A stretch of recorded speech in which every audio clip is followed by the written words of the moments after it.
साथियों, महापुरुषों के विचार ज्यादा लोगों तक पहुंचने के लिए सोशल मीडिया जैसे फेसबुक, व्हाट्सएप पर शेयर कीजिए। सच्ची रामायण। इस किताब के लेखक है पेरियार ईवी रामास्वामी नायकर। पुस्तक परिचय। सन 1956 ई से पहले रामायण की समीक्षा तमिल भाषा में श्री पेरियार ईवी रामास्वामी नायकर, ग्राम मालीगाई, पोस्ट पुथुर, जिला त्रिपुरापल्ली, तमिलनाडु प्रदेश ने लिखी व छापी। दूसरा अंग्रेजी भाषा में अनुवाद दी रामायण ए टू रीडिंग नाम से राशन लिस्ट पब्लिकेशन तमिलनाडु 2 ने सन 1951 ई में छापा। तीसरा हिंदी भाषा में अनुवाद सच्ची रामायण नाम से ललई सिंह यादव, अध्यक्ष अशोक पुस्तकालय, रजिस्टर, ग्राम व पोस्ट झिंझक, जिला कानपुर, उत्तर प्रदेश ने दिनांक 1/10/1968 ई को छापा। उत्तर प्रदेश गवर्नमेंट गजेट दिनांक 20 दिसंबर सन 1961 की आज्ञानुसार केवल हिंदी व अंग्रेजी एडिशन यह लिखकर जब्त कर दिए गए कि इस पुस्तक से भारत के कुछ नागरिक समुदाय की धार्मिक भावनाओं को ठेस पहुंचती है। उपरोक्त आज्ञा के विरुद्ध प्रकाशक ललई सिंह यादव ने हाईकोर्ट ऑफ जुडिकेचर इलाहाबाद में क्रिमिनल मिसलिनियस एप्लीकेशन प्रस्तुत की। माननीय जस्टिस श्री के.एन. श्रीवास्तव व माननीय जस्टिस श्री हरि स्वरूप अपीलांट की ओर से बनवारी लाल यादव एडवोकेट हाईकोर्ट और रिस्पांडेंट उत्तर प्रदेश गवर्नमेंट की ओर से गवर्नमेंट एडवोकेट तथा उनकी सहयोगी श्री पीसी चतुर्वेदी एडवोकेट व श्री आसिफ अंसारी एडवोकेट की बहस दिनांक 26, 27 व 28 अक्टूबर 1970 ई को 3 दिन लगातार सुनी। माननीय जस्टिस श्री A.K. कीर्ति ने मुकदमा नंबर 412 सन 1970 ई criminal miscellaneous application under section 19B criminal procedure code में दिनांक 19 जनवरी सन 1971 ई को बहुमत का निर्णय दिया कि 1. गवर्नमेंट ऑफ उत्तर प्रदेश की पुस्तक सच्ची रामायण की जब्ती की आज्ञा निरस्त की जाती है। 2. जब्त शुदा पुस्तकें सच्ची रामायण अपीलांट ललई सिंह यादव को वापस दी जाए। नंबर 3.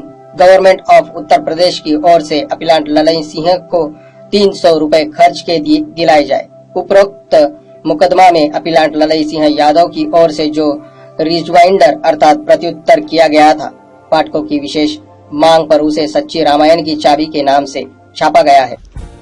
सभी बुद्धिमान और वैचारिक साथियों का great Indian leaders unread book YouTube channel में स्वागत है। साथियों, सबसे पहले मैं सभी महापुरुषों को नमन करता हूँ। साथियों, आज के समय में हमारे लोग महापुरुषों की किताबें पढ़ते नहीं है। इसी वजह से उन्हें सही गलत, दोस्त और दुश्मन की पहचान नहीं होती। लेकिन हमारे लोगों को सही इतिहास मालूम होना चाहिए। यही सोचकर मैंने यह प्रयास किया और मैं सफल भी हुआ। साथियों, अब आपको किताब पढ़ना नहीं है, महापुरुषों की किताब में क्या लिखा है सिर्फ सुनना है और देखना है। आप सब मेरे इस कार्य में सहयोग करेंगे, ऐसी मैं आशा करता हूँ।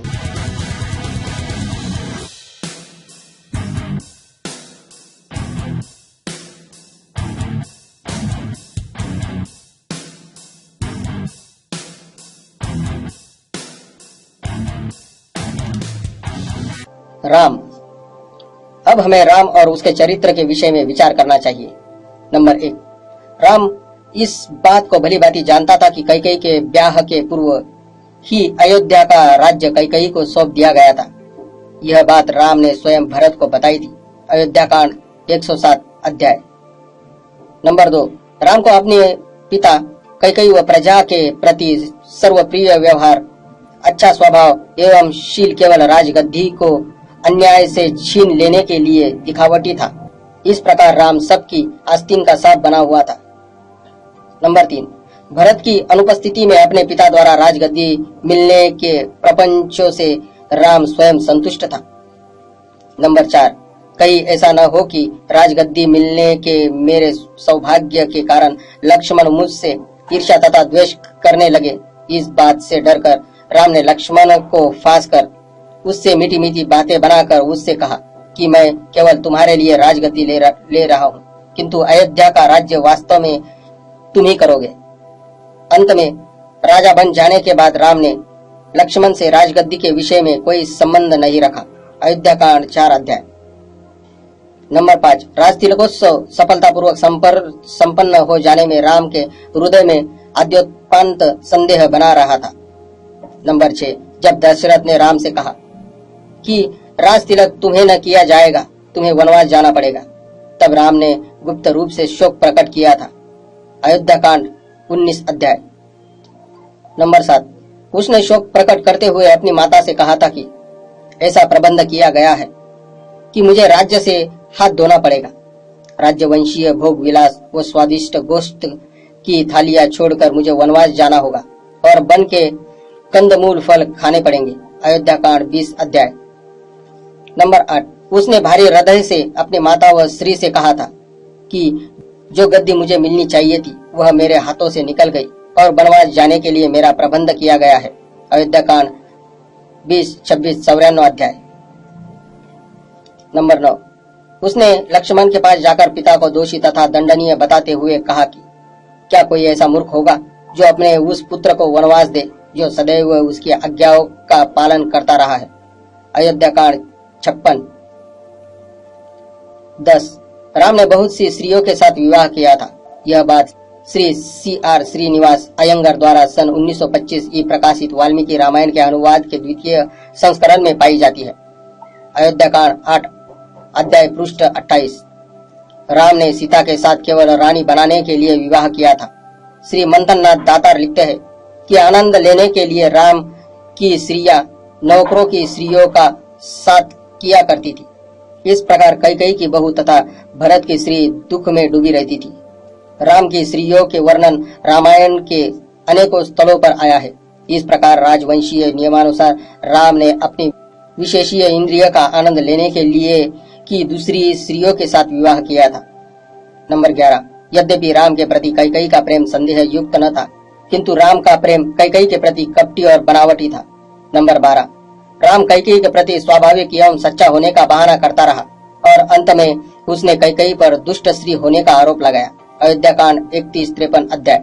नंबर 13, यद्यपि कैकेयी दुष्टता पूर्ण तथा नीच विचारों से रहित थी, तथापि राम ने उस पर दोषारोपण किया कि वह मेरी माता के साथ नीचता पूर्ण व्यवहार कर सकती है। अयोध्या कांड 31-53 अध्याय।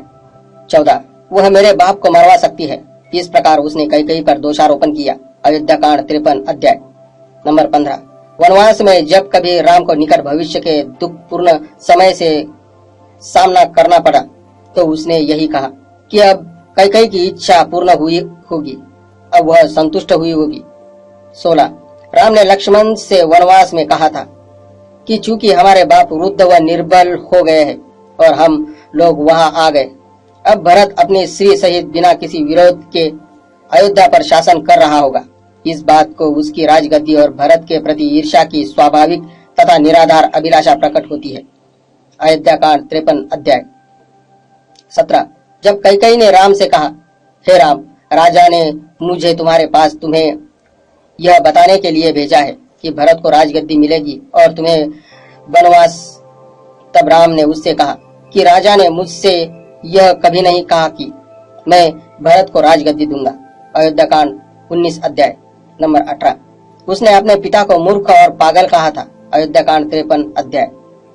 19, उसने अपने पिता से प्रार्थना की थी कि जब तक मैं वनवास से वापस न लौट आऊं तब तक तुम अयोध्या का राज्य करते रहो और किसी को राजगद्दी पर न बैठने दो।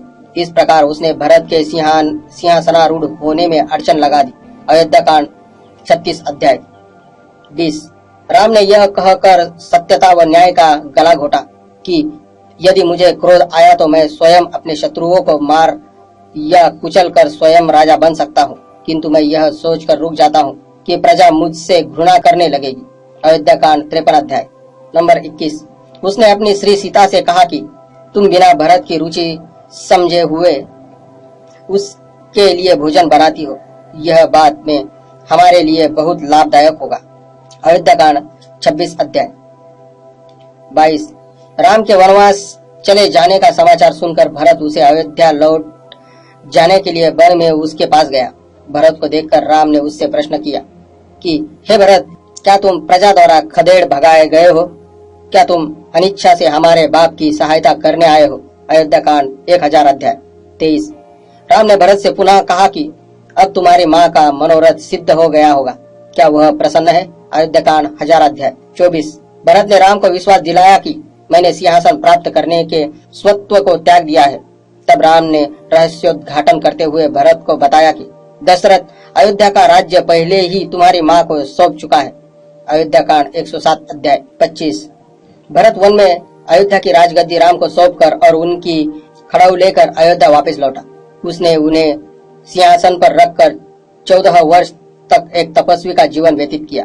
भरत इस चिंता में क्षीण काय हो गया कि राम 14 वर्ष के पश्चात भी अयोध्या में वापस न आएगा। अंततः उसने चिंता में जलने की तैयारी की। राम ने ऐसे सज्जन और सच्चे व्यक्ति पर संदेह किया। राम 14 वर्ष वनवास भोग चुकने के पश्चात जब वापस अयोध्या के किनारे आया, तब उसने भरत को यह सूचित करने के लिए सर्वश्रेष्ठ योद्धा हनुमान को उसके पास भेजा कि अब मैं राम एक विशाल सेना लेकर विभीषण एवं सुग्रीव सहित आ गया हूँ। इस समाचार को सुनकर भरत के मुखारविंद पर पड़े हुए प्रभाव व सभी प्रकार के भोग तथा प्रसन्नता से परिपूर्ण अयोध्या को त्याग कर उसके राम के पास शीघ्र चल देने की बात पर ध्यान दीजिए, क्योंकि सभी प्रकार के भोगोपभोग और सर्व सुख संपन्न अयोध्या को छोड़कर तत्काल राम के स्वागत हेतु चला देना अति दुष्कर कार्य है। उत्तरकांड 127 अध्याय 26। राम सीता के चरित्र पर संदेह करता रहा और अग्नि परीक्षा देकर उससे अपने सतीत्व को सिद्ध करने को कहा। राम की व्यवस्था अनुसार सीता को यह कष्ट सहन करना पड़ा, तो भी राम ने सीता को गर्भवती पाया। अंततः सीता के सतीत्व का संदेह प्रजा की चर्चा का विषय बना रहा। सीता के सतीत्व के संबंध में प्रजा के इस प्रकार के विचार के कारण उसी समय सीता को वन में छोड़ देने के अपने निर्णय को बिना सीता को बताए उसे गर्भवती दशा में ही जंगल में छुड़वा दिया था। 27। जब वाल्मीकि ने सीता के पवित्र सतीत्व के विषय में दृढ़ता पूर्वक राम से कहा, तो भी राम को विश्वास नहीं हुआ और सीता को पृथ्वी के अंदर समा जाना पड़ा। 28। यह जानते हुए भी कि सुग्रीव व विभीषण अपने भाइयों को मारकर राजगद्दी पर अधिकार लेने के उद्देश्य से उसके पास आए हैं, फिर भी राम ने उन स्वार्थियों से मित्रता कर ली। 29। उसने विश्वासघाती भाई की भलाई के लिए उस बाली को छिपकर मारा, जिसने पीठ पीछे भी राम का अहित नहीं किया था। उस राम की जो बाली के सामने युद्ध करने का साहस नहीं कर सकता था। मूर्ख ब्राह्मणों द्वारा अत्यधिक प्रशंसा की गई है, वह भी उसे एक शूरवीर मानकर। 30। विभीषण द्वारा उसके राम को अधीनता स्वीकार कर लेने पर भी अज्ञानतावश राम ने अपनी बुरी भावनाओं तथा छल कपट को प्रकट कर दिया। राम ने भरत की प्रशंसा की कि भरत चाहे कितना दुष्ट व पापी क्यों न हो, किंतु उसके सदृश बड़े भाई का आज्ञाकारी तथा धर्म भक्त कोई नहीं है। इस प्रकार राम ने व्यंगात्मक ढंग से भरत को दुष्ट कहा। अयोध्याकांड 17 अध्याय 31। बाली को मारते हुए अपने इस कार्य को न्यायोचित बताते हुए राम ने उस बाली से व्याख्या की कि जहाँ तक जानवरों का संबंध है वहाँ धर्म का विचार नहीं करना चाहिए। तो भी राम ने बाली को इस कारण मारा कि वह चेतन जीव के समान व्यवहार नहीं करता था।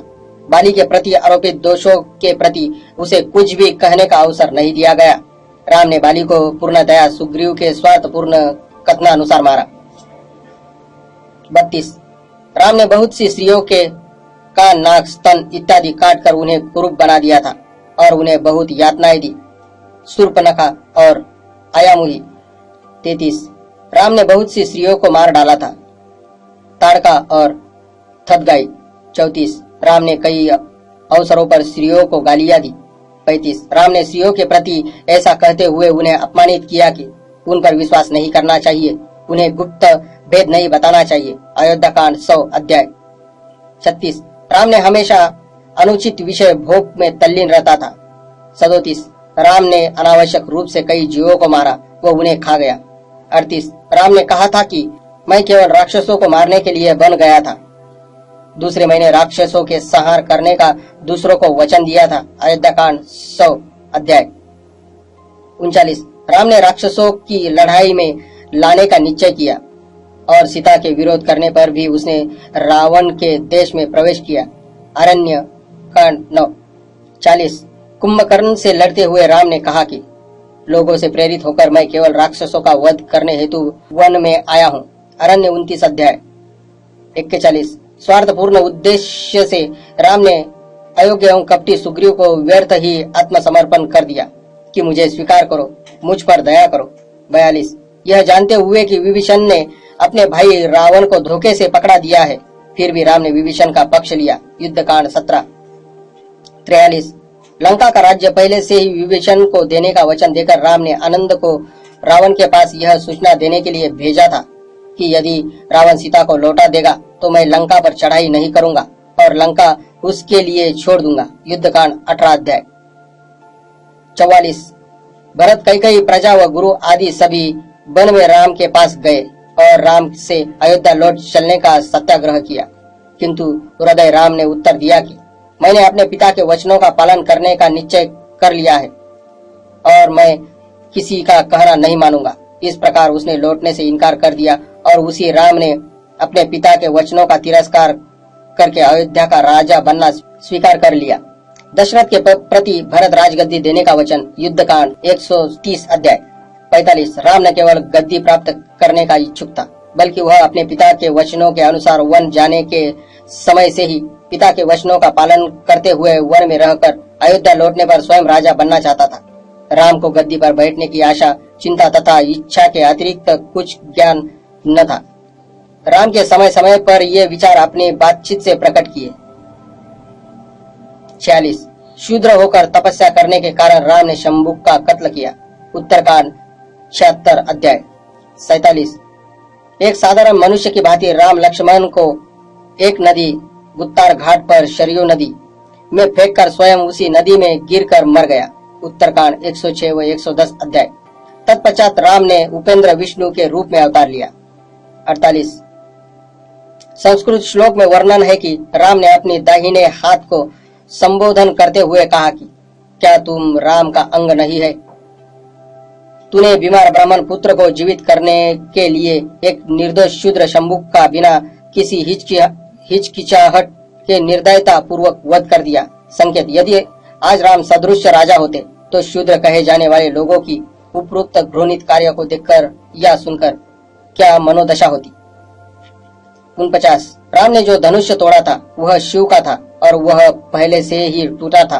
देखिए अम्बिदहंस चिंतामणि नामक पुस्तक के पेज 157, 331, 571, 663, 894, 1151, 1173 व 1194।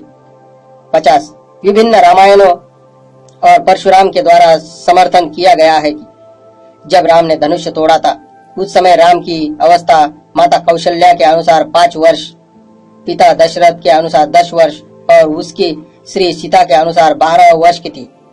कुछ भी हो, विभिन्न कथाओं के अनुसार धनुष पहले से ही टूटा था। डॉक्टर सोनभद्र बथेरियर का दृष्टिकोण। नंबर 1 वाल्मीकि रामायण के अनुसार राम कोई धार्मिक व्यक्ति न था, उसका अनेकों कपटपूर्ण कार्यों में हाथ था। नंबर 2 राम इस बात को पूर्णतया जानता था कि अयोध्या के राज्य का वास्तविक अधिकारी मैं राम न होकर भरत ही उस राज्य का कानून से अधिकारी है। नंबर 3 राम के पिता दशरथ ने भरत की माता कैकेयी से विवाह करने के पूर्व ही उसे वचन दे दिया था कि कैकेयी के उत्पन्न पुत्र को ही अयोध्या का राजा बनाया जाएगा। केवल इसी शर्त पर कैकेयी के पिता ने दशरथ को कैकेयी दी थी। नंबर 4 राम ने स्वयं भरत से इस बात का संकेत दिया था और राम ने भरत से प्रार्थना की थी कि वह अपनी मां पर दोषारोपण न करे। उक्त बात राम की मां ऋषियों, गुरु व मंत्रियों को विदित थी। नंबर 5 संक्षेप में राम की माता, ऋषि, गुरु व मंत्री अयोध्या की राजगद्दी को भरत से छीनकर उसे राम को दिलाने में दशरथ के घृणित व कपटपूर्ण षड्यंत्र के सह अपराधी थे। अबेल मेनन नामक एक अमेरिका निवासी के प्रकाशित रूसी समाचार पत्र के अनुसार अमेरिका निवासी व्याख्या करता है कि शिकागो गैंगस्टर की प्रकृति राम और रावण नामक राक्षस द्वारा ले जाने में प्रसन्न सीता तुच्छ हृदय की बालिका थी। देखिए 20 नवंबर सन 1954 ईस्वी, वॉल्यूम नंबर 13, जिल्द नंबर 263, पृष्ठ 2 का सोवियत यूनियन नामक समाचार पत्र। सीता। आओ अब हम सीता के चरित्र का निरीक्षण करें। संपूर्ण रामायण में मुश्किल से एक शब्द सीता की प्रशंसा में लिखा गया है। नंबर 1, वह राम की अपेक्षा आयु में बड़ी है। उसका जन्म संदेहजनक और आपत्ति युक्त था। अयोध्या कांड 66 अध्याय। नंबर 2, वह कहती है कि मैं धूल में पाई गई, इसलिए मेरे माता पिता ने न होने की वजह से बहुत दिनों तक कोई मुझसे प्रेम करने को तैयार न होने के कारण मेरी अवस्था बड़ी हो गई। नंबर 3, विवाह हो जाने के पश्चात कुछ समय बाद वह भरत द्वारा अलग कर दी गई। नंबर 4, राम ने सीता को बताया कि तुम भरत द्वारा प्रशंसा की पात्र नहीं हो। अयोध्या कांड 26 अध्याय। नंबर 5, सीता ने राम को स्वयं बताया कि मैं उस भरत के साथ नहीं रहना चाहती जो मुझसे घृणा करता है। नंबर 6, वह अपने पति राम को सनकी तथा मूर्ख कहा करती थी। नंबर 7, वह राम से कहती थी कि तुम मानवीय गुणों से रहित मनुष्य हो। नंबर 8, तुम आकर्षण शक्ति तथा हाव भाव से रहित हो। नंबर 9, तुम उस स्त्री व्यापारी से अच्छे नहीं हो, अपनी स्त्री को किराए पर उठाकर जीविका चलाता हो, तुम मुझसे लाभ उठाना चाहते हो। नंबर 10, सीता ने यह जानकर कि राम हमेशा मेरे चरित्र के विषय में संदेह किया करता है, सीता ने कहा, राम तुम मुझे बचाने वाले हो, मैं केवल तुम्हारे प्रेम के अतिरिक्त किसी के प्रेम पर विश्वास नहीं करती हूँ। मैं इस बात को कई बार तुम्हारी शपथ खाकर कहा, तथापि मुझ पर विश्वास नहीं करते। नंबर 11, राम ने कहा, मैं तुम्हारी परीक्षा कर चुका हूँ। अयोध्या कांड 3 से 11 अध्याय। नंबर 12, राम ने सीता का ठाट बाट और नीचता का स्मरण कर सीता से कहा कि तुम्हें अपने आभूषण उतार देने चाहिए यदि तुम मेरे साथ वनवास चलना चाहती हो। अयोध्या कांड 30 अध्याय। 13, सीता ने राम के कथनानुसार ही किया किंतु अन्य आभूषण पहने रही। अयोध्या कांड 39 अध्याय। 14, कौशल्या जो कि सीता के चरित्र को जानती थी, सीता से एक सज्जन तथा सुचरित्रयती महिला की भांति आचरण करने को कहा, कभी अपने पति का अपमान न करना। सीता ने अपनी सास को असभ्यतापूर्ण उत्तर देते हुए कहा कि मैं यह सब जानती हूँ, और उसने अपने आभूषण नहीं उतारे। अयोध्या कांड 39 अध्याय। 15, जब राम और लक्ष्मण वलकल वस्त्र, पेड़ों की छाल के कपड़े धारण किए हुए थे, तब सीता ने ऐसे वस्त्र पहनने से इनकार कर दिया। अयोध्या कांड 37 अध्याय। 16, दूसरी स्त्रियों ने जो सीता के बन जाने की अनिच्छा से अवगत थी, सीता के प्रति दयालुता प्रकट की और उसे अपने हाथ न ले जाकर यही अयोध्या में छोड़ देने की राम से प्रार्थना की, तो भी राम ने सीता को छाल के कपड़े पहनने के लिए बाध्य किया और उसे वन में साथ ले गए, जैसा कि कई दूसरी स्त्रियों के विचारों से सहमत न थी। अयोध्या कांड 37-38। 17, तथापि सीता ने दिए गए संपूर्ण परामर्श की ओर ध्यान न दिया। उसने सुंदर वस्त्र और आभूषण पहने। उससे स्पष्ट है कि भरत सीता से घृणा करता था और यह कि कई यह न चाहती थी कि सीता अयोध्या में रहे। सीता को वन ले जाने की यही उपरोक्त कारण है। 18, वनवास जाते समय नदी गंगा पार करते हुए सीता ने गंगा नदी से प्रार्थना की थी कि हे नदी गंगा, यदि मैं सकुशल लौट आऊंगी तो मैं तुम्हें हजारों गाय और मदिरा शराब से परिपूर्ण बर्तन चढ़ाऊंगी। अयोध्या कांड 52 अध्याय। 19, वनवास में जब कभी सीता निकट भविष्य के खतरे से भयभीत होती तो वह मन में कहा करती थी, मेरे दुखों से कई प्रसन्न और संतुष्ट होती होगी। इस प्रकार का कई से अपनी शत्रुता प्रकट करती थी। 20, जब कभी राम सीता को न देखकर उदास होता तो लक्ष्मण कहा करता था कि तुम एक साधारण स्त्री के लिए क्यों परेशान होते हो। अरण्य कांड 66 अध्याय। 21, लक्ष्मण कहा करता था कि सीता का चरित्र आपत्तिजनक है। अरण्य कांड 18 अध्याय। 22, राम हिरण की खोज में बाहर गया था। सीता राम की सहायता करने के लिए लक्ष्मण को तैयार कर रही थी। सीता ने देखा कि लक्ष्मण मुझे यहाँ अकेला छोड़कर जाने में हिचकिचाता है। तब सीता ने लक्ष्मण पर बुरा प्रभाव डालते हुए कहा कि राम के जीवन को बचाने में लापरवाही करके मुझे फुसलाने के लिए तुम यहाँ देर कर रहे हो। क्या तुम राम के सच्चे भक्त होकर वन में आए हो? अर्थात नहीं, तुम लुच्चे तथा दगाबाज हो। तुम मेरे साथ भोग विलास करने के उद्देश्य से राम को मार डालने के लिए यहाँ आए हो। क्या भरत ने इसी उद्देश्य से तुम्हें यह लोगों के साथ भेजा है? मैं तुम्हारी तथा भरत की इच्छा को कभी पूरा न होने दूंगी। 22। जब लक्ष्मण ने सीता के प्रति मातृवत सम्मान प्रदर्शित करते हुए सीता से कहा कि तुम्हें ऐसी निर्लज्जता प्रकट करना शोभा नहीं देता है, तब उसने लक्ष्मण से कहा, तुम स्वावलंबी हो, तुम मेरे साथ आनंद करने के लिए मेरे साथ विश्वासघात करते हो और इस प्रकार तुम मेरा सतीत्व नष्ट करने के लिए अवसर ढूंढ रहे हो। उपरोक्त दोनों संकेत अयोध्या कांड के 45वें अध्याय में देखा जा सकता है। 24। रावण ने सीता को ले जाने के उद्देश्य से उसकी मनोस्थिति को बड़े ध्यान से देखा। उसकी सुंदरता को देखकर वह उसके ऊपर मोहित हो गया और वह उसकी ओर बढ़ा। वह उसके स्तनों और जादू भरी जांघों की प्रशंसा करने लगा। इन सब बातों से सीता की क्या प्रतिक्रिया हुई होगी? क्या सीता ने रावण से घृणा की? क्या उसे अस्वीकार किया? क्या उसने उसे फटकारा? नहीं, बिल्कुल नहीं। रावण की इस समय सम्मान पूर्ण आगवानी की गई, स्वागत किया गया। बिना अपनी अवस्था अधिक प्रकट किए उसने रावण के समक्ष अपने सुंदर यौवन की प्रशंसा की। अरण्यकांड 46-47 अध्याय।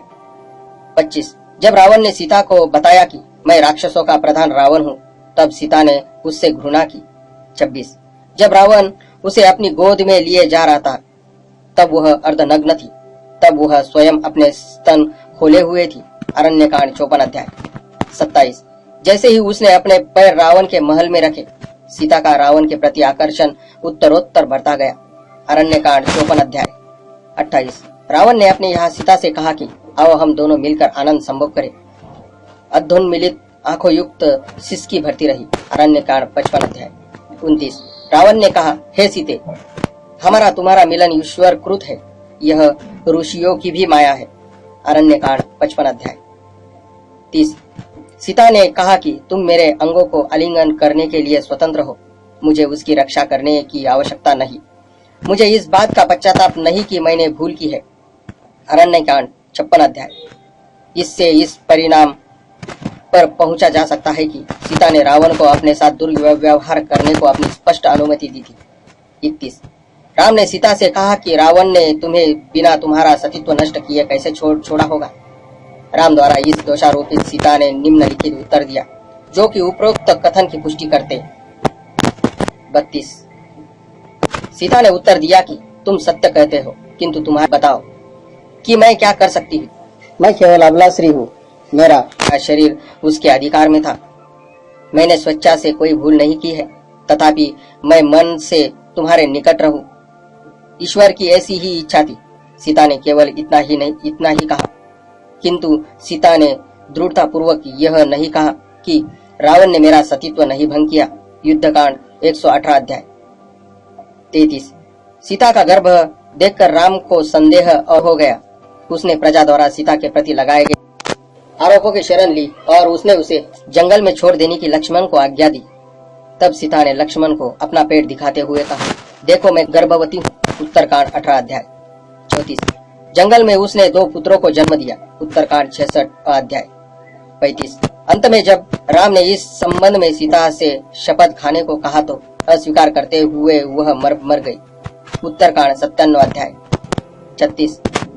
रावण ने सीता को सिर झुकाकर बड़े सम्मान पूर्वक अपनी ओर आकर्षित होने को कहा। इसका तात्पर्य यह है कि रावण ने सीता के प्रति अपनी किसी शक्ति का प्रयोग नहीं किया, बल्कि सीता स्वयं उस पर मोहित हो गई थी। सीता ने रावण की विशेषेच्छा का स्वयं अनुसरण किया था। रावण पर मोहित न होने की दशा में वह सीता को छू तक नहीं सकता था, क्योंकि रावण को श्राप दिया गया था कि यदि वह किसी स्त्री को उसकी इच्छा के विरुद्ध छुएगा तो उसका सिर टुकड़े टुकड़े हो जाएगा। ब्रह्मा का भी उसे यह श्राप था कि यदि वह किसी स्त्री को उसकी अनिच्छा होने पर छुएगा तो वह भस्म हो जाएगा। अंततः रावण ने किसी भी स्त्री को उसकी इच्छा के विरुद्ध न तो छुआ न कभी छू सकता था। 37। रावण ने सीता को वापस प्राप्त करके तथा उसे अपनी स्त्री के रूप में पुनः स्वीकार करके राम अयोध्या में राज्य कर रहा था। उसकी साली कुकुबावती ने राम के पास जाकर कहा कि हे श्रेष्ठ, तुम अपने की अपेक्षा सीता को कैसे अधिक प्यार करते हो। मेरे साथ आओ और अपनी प्यारी सीता के हृदय की वास्तविकता को देखो। वह अब भी रावण को नहीं भूल सकी है। वह रावण के ऐश्वर्य पर गर्व करती हुई उसका चित्र अपने विजन पंखों पर बनाए हुए, उसे अपनी छाती पर चिपकाए हुए, अध्योन्मिलित नेत्र युक्त अपनी चारपाई पर लेटी हुई। इसी समय दुर्मुहा नामक एक गुप्तचर ने राम के निकट आकर उसे बताया कि रावण के यहाँ से सीता को लाकर पुनः अपनी स्त्री बना लेना प्रजा में तुम्हारे निंदा और उपहास का विषय बना हुआ है। यह सुनते ही राम तिल मिला गया और उसे क्रोध आ गया। उस समय राम को मन अपने अपमान और दुख का अनुभव हुआ, जो कि उसके चेहरे से प्रकट होता था। उसने आहें भरी और अपनी साली के साथ सीता के कमरे में गया। राम ने सीता को अपने विजन पर रावण का चित्र बनाए हुए, उसे अपनी छाती पर चिपकाए हुए सोती हुई पाया। यह बात श्रीमती चंद्रावती द्वारा लिखित बंगाली रामायण के पृष्ठ 191 और 200 में पाई जाती है। घटनाओं के गंभीर अध्ययन से प्रकट होता है कि राम ने सीता में अपने गर्भवती होने में दोष पाया। राम ने रावण के यहाँ से सीता को वापस लाकर पुनः उसे अपनी स्त्री के रूप में स्वीकार करके अयोध्या वापस आने के ठीक 1 महीने के अंदर राम द्वारा सीता के गर्भवती होने का समय हो सकता है। 38 श्री CR श्रीनिवास अयंगर की रामायण पर टिप्पणी नामक पुस्तक के अनुसार राम ने सीता को रंगे हाथों पकड़ा था, क्योंकि उसने रावण का चित्र खींचा था। 39 रामायण के अनुसार हम कह सकते हैं कि राम एक अयोग्य व्यक्ति था और सीता एक व्यभिचारी स्त्री थी। राम ने सीता को अकेले जंगल में छुड़वाया। इसके प्रमाण स्वरूप बहुत से दृष्टांत है। जहाँ तक सीता का संबंध है, रावण के साथ अनुचित संसर्ग करने के कारण धर्म नीति के अनुसार पवित्र नहीं थी। यदि राम कृत्य उचित मान लिया जाए तो वह सभी को स्वीकार कर लेना चाहिए कि सीता रावण द्वारा गर्भवती हुई थी।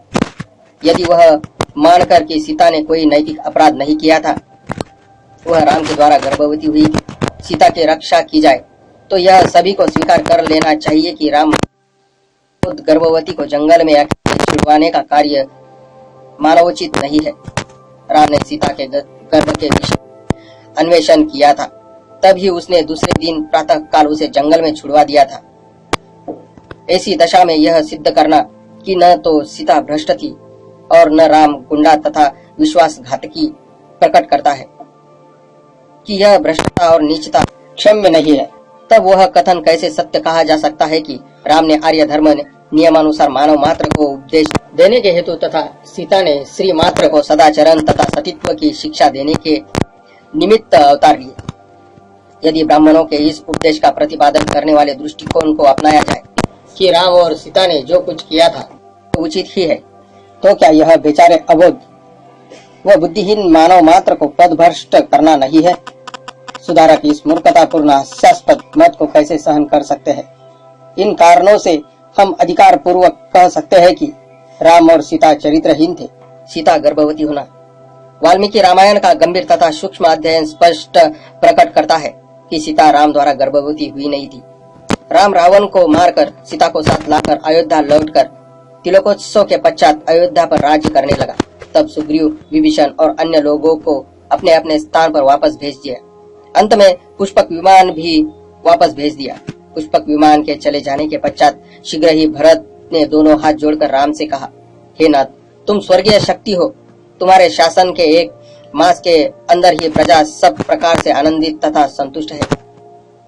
कहा गया है कि 10,000 वर्ष शासन कर चुकने के पश्चात एक समय राम और सीता प्रसादीय उद्यान में बैठे हुए थे। उस समय उस राम ने देखा कि सीता गर्भवती है। श्रीनिवास अयंगर द्वारा वाल्मीकि रामायण का अनुवाद किया गया है। उसके द्वारा अनुवादित रामायण के शासन के 10,000 वर्ष पश्चात श्लोक को उत्तरकांड के श्लोक नंबर 42 पृष्ठ 163 देखिए।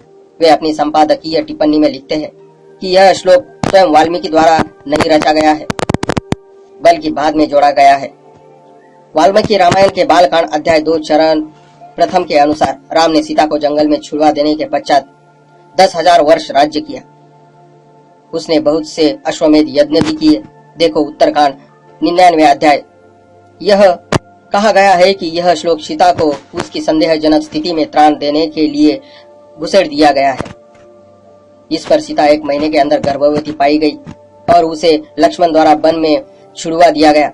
उसी समय सीता ने वन में लक्ष्मण को अपना पेट दिखाते हुए कहा था कि देखो, यह गर्भ 4 महीने का है, और उसने लक्ष्मण को अभिवादन करते हुए विदा ली। यदि यही मान लिया जाए तो 1 महीने के गर्भ को 4 महीने का गर्भ कैसे मान लिया जाए, या यह कि यह गर्भ यम, संयम, नियम या जादू द्वारा हुआ होगा।